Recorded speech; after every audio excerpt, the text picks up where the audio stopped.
سبحانك لا علم لنا إلا ما علمتنا إنك أنت العزيز الحكيم. اللهم صل على محمد وعلى آل محمد كما صليت على إبراهيم وعلى آل إبراهيم إنك حميد مجيد. اللهم بارك على محمد وعلى آل محمد كما باركت على إبراهيم وعلى آل إبراهيم إنك حميد مجيد. আলহামদুলিল্লাহ, আল্লাহ তাআলার দরবারে অসংখ্য অগণিত শুকরিয়া যে রব্বুল আলামিন আমাদেরকে অত্যন্ত ভালোবেসে মহব্বত করে আল্লাহ তাআলার প্রিয় ঘর মসজিদে জুমার নামাজ আদায় করার জন্য নিয়ে এসেছেন। এই জন্য রব্বে কারীমের আলিশান দরবারে আমরা কালিমাতু শুকর আদায় করে বলি আলহামদুলিল্লাহ। মুহতারাম হাজরিন, রব্বুল আলামিন পৃথিবীতে আমাদেরকে পাঠিয়েছেন। পৃথিবীতে পাঠিয়ে আল্লাহ তাআলা আমাদেরকে প্রপার একটা গাইডলাইন দিয়েছেন, একটা দিক নির্দেশনা দিয়েছেন। আল্লাহ তাআলা আমাদেরকে যে গাইডলাইন দিয়েছেন সেটার নাম হলো আল কোরআন। এই কোরআনের ভিতরে আমাদেরকে দিক নির্দেশনা দিয়েছেন যে কিভাবে আমরা দুনিয়া এবং আখিরাতে সুখময়, উভয় জাহানে কিভাবে আমরা সুখময় হতে পারি, উভয় জাহানে কিভাবে আমরা সফল হতে পারি, সেই গাইডলাইন কোরআনের মধ্যে রব্বুল আলামিন দিয়েছেন। তো সেই গাইডলাইন মানতে গিয়ে দুইটা ভাগে আমরা বিভক্ত হয়েছি। একটা হলো যে আল্লাহ তাআলার সেই প্রপার গাইডলাইন দিক নির্দেশনাগুলোকে একদল মানুষ পরিপূর্ণভাবে মানে, আরেকদল মানুষ এমন আছে যারা আল্লাহ তাআলার এই গাইডলাইনগুলোকে মানে না। ঠিক কিনা বলেন?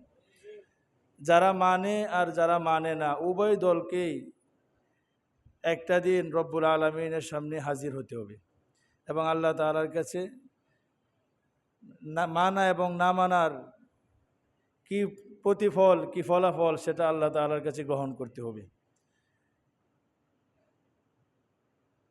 ওই দিন একদল মানুষ আফসোস করবে আর একদল মানুষ আনন্দিত হবে।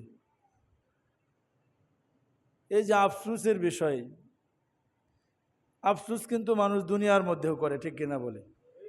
এমন কোনো মানুষ নাই যে সে বলবে যে আমার জীবনে কোনো আফসোস নাই। এমন আছে? এমন মানুষ পাওয়া যাবে না যে সে বলবে যে আমার কোনো আফসোস নাই। পৃথিবীর মধ্যে প্রত্যেকটা মানুষই তার নিত্য সঙ্গী হলো আফসোস। কিছু না পাওয়ার আফসোস অথবা কিছু করা না করার আফসোস, এই আফসোস মানুষের থাকবেই। এই আফসোস কোনোদিন শেষ হবে না। আল্লাহ রসুল সাল্লাল্লাহু আলাইহি ওয়াসাল্লাম একদিন সাহাবীদের সামনে মাটির মধ্যে চার কোণ একটা ঘর আঁকলেন। চার কোণা একটা ঘর আঁকলেন। মনে করেন এই যে একটা খাতা, এই যে এরকম একটা চার কোণা একটা রেখা আঁকলেন। আঁকার পরে রাসূল সাল্লাল্লাহু আলাইহি ওয়াসাল্লাম মাঝখান দিয়ে আরেকটা দাগ দিলেন, যে দাগটা, চারটা যে দাগ আছে চতুর্দিকে, ওই দাগটা বাহিরে চলে গেল। এই যে এইভাবে। তারপর রাসূল সাল্লাল্লাহু আলাইহি ওয়াসাল্লাম আবার মাঝখানে ছোট ছোট কয়েকটা দাগ দিলেন। দাগ দিয়ে রাসূল সাল্লাল্লাহু আলাইহি ওয়াসাল্লাম সাহাবীদেরকে বললেন, সাহাবারা, এই যে বড় একটা দাগ, ওই দাগটা হলো মানুষের হায়াত, মানুষের জীবন। চতুর্দিকে যে দাগগুলো আছে, চারটা দাগ চতুর্দিকে, ওই দাগগুলো হলো মানুষের মৃত্যু। অর্থাৎ মৃত্যু সব সময় মানুষকে খুঁজে বেড়ায়। দেখেন, হঠাৎ করে মানুষ মারা যায়, ঠিক না? সুস্থ মানুষ একসাথে, গতকালও একসাথে কথা বলেছি, সকালবেলাও দেখা হয়েছে, দুপুরবেলা আমরা শুনি সেই লোকটা মারা গেছে। ঠিক কিনা? এমনও কিন্তু হয়। আল্লাহ রাসূল বলে, এই যে চতুর্দিকে যে চতুর্কোণ, এটা হলো মানুষের মৃত্যু, আর লম্বা রেখাটা হলো মানুষের জীবন। আর এই যে ছোট ছোট যে দাগগুলো আছে, সেই দাগগুলো হলো বিপদ আপদ। সেই দাগগুলো কি? বিপদ আপদ। রাসূল সাল্লাল্লাহু আলাইহি ওয়াসাল্লাম সাহাবীদেরকে বলতেছেন, দেখো, বিপদ আপদ একটার পরে একটা মানুষের লেগেই থাকে না। আল্লাহ রাসূল যে লম্বা দাগটাকে বললেন, যেটা হলো মানুষের আশা আকাঙ্ক্ষা, আর ভিতরটা হলো মানুষের জীবন, চতুর্দিকটা হলো মৃত্যু, আর ছোট দাগগুলো হলো বিপদ। দেখবেন একটার পর একটা বিপদ যায়, আরেকটা বিপদ আছে, আরেকটা বিপদ যায়, আরেকটা বিপদ আছে। অর্থাৎ দুনিয়ায় যতদিন থাকে মানুষের বিপদ আপদ চলতেই থাকে। আল্লাহ রসুল বললেন, লম্বা দাগ তিনি বললেন যে লম্বা দাগটা হলো মানুষের মানুষের আশা আকাঙ্ক্ষা, অর্থাৎ মানুষের আশা আকাঙ্ক্ষা, মানুষের মৃত্যু হয়ে যায় তারপরও তার আশা আকাঙ্ক্ষা শেষ হয় না, ঠিক কিনা বলি? কত আশা আকাঙ্ক্ষা নিয়ে মানুষ মারা যায়, ঠিক না? কত আশা ছিল, সে অনেক বয়স্ক হবে, হজ করবে, হ্যাঁ, নাতিদেরকে বিয়ে শাদী দিবে, দাদা হবে, নানা হবে, সন্তান বড় হবে, চাকরি করবে, তাকে খাওয়াবে, কিন্তু সেই আশা কি সবার পূরণ হয়? আগেই মানুষ চলে যায়। তা আল্লাহ রসুল এই হাদিসের মাধ্যমে বোঝালেন যে আশা আকাঙ্ক্ষা কোনোদিন মানুষের শেষ হবে না, আশা থাকবেই। এই যে আমরা আশা করি, আশা করে করে বলি যে আমরা এই কাজ করে, তার আমাদের অনেকের একটা আশা থাকে না যে আমরা বড় হয়ে সন্তানকে বিদেশে পাঠাবো, একটা ভালো বাড়ি করব, তারপর আমার ছেলেকে বিয়ে করাবো, মেয়েকে বিয়ে দিব, নাতি নাতকর হবে, একসাথে নাতিদের সাথে আনন্দ ফুর্তি করব। এই আশা কিন্তু যুবক বয়সেই করে ফেলে, কিন্তু দেখা যায় বিয়ের আগে সে মারা গেছে, এমন আশা না নাই? আশা কখনো শেষ হয় না। এই হাদিসের মাধ্যমে বোঝা যায় যে আফসোস যে জিনিসটা, পাওয়া না পাওয়ার আফসোস, এটা মানুষের চিরকাল থাকবে, চিরকাল মানুষের আফসোস থাকবেই। আল্লাহ রসুল সাল্লাল্লাহু আলাইহি সাল্লাম হাদিসের মধ্যে বলেন যে মানুষ মরার পরেও আফসোস থাকে, মরার পরেও মানুষের আফসোস থেকে যায়, কারণ আফসোসটা হলো মানুষের নিত্য একটা সঙ্গী। এই আফসোসটা দুই ধরনের হতে পারে। একটা হলো অতীতকালে কোনো একটা কাজ করার দরকার ছিল, আমি করি নাই, করলে ভালো হতো, এই যে না করার আফসোস। আরেকটা হলো একটা কাজ করা ভালো, আমার করা উচিত হয় না, আমি করেছি, এখন আফসোস হলো যদি না করতাম। এমন আফসোস আমাদের হয় কিনা বলেন? যে যদি আমি এই কাজটা না করতাম, আফসোস আমাদের থেকেই যায়।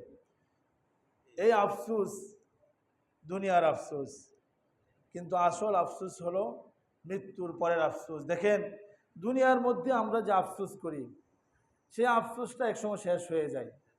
আগে একটা বিষয় অনেক সময় একটা আফসোস করতাম, এই বিষয়টা যদি পাইতাম ভালো হতো, কিছুদিন পর ওই বিষয়টা আমরা ভুলে যাই, ঠিক কিনা বলেন? তারপর আরেকটা বিষয়ে আফসোস করি, আবার যুবকদের আফসোস একরকম হয়, বৃদ্ধ মানুষের আফসোস আরেক রকম হয়, মেয়েদের আফসোস একরকম হয়, পুরুষের আফসোস আরেক রকম হয়।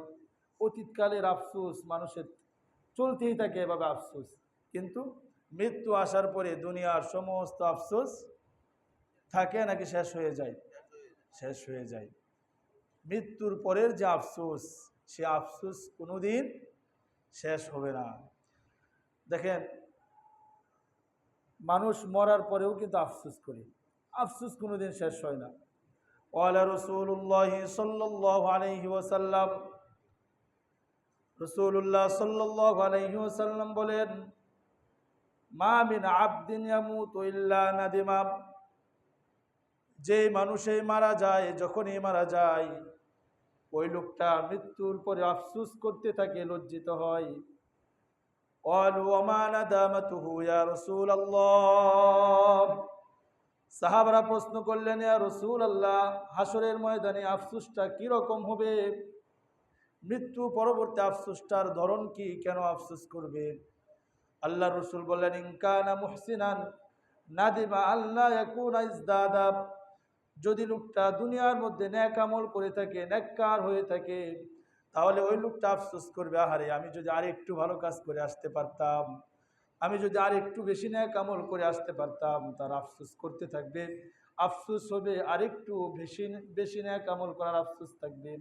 ওয়াইন কানা মুসিআন নাদিমা আল্লাহ ইয়াকুনা নাযাআ, আর ওই ব্যক্তিরা যদি পাপী হয়, পাপিষ্ঠ হয়, গুনাহগার বান্দা হয়, তাহলে সে আফসোস করবে, হায় আমি যদি দুনিয়ার মধ্যে পাপ কাজ ছেড়ে ভালো হয়ে আসতে পারতাম।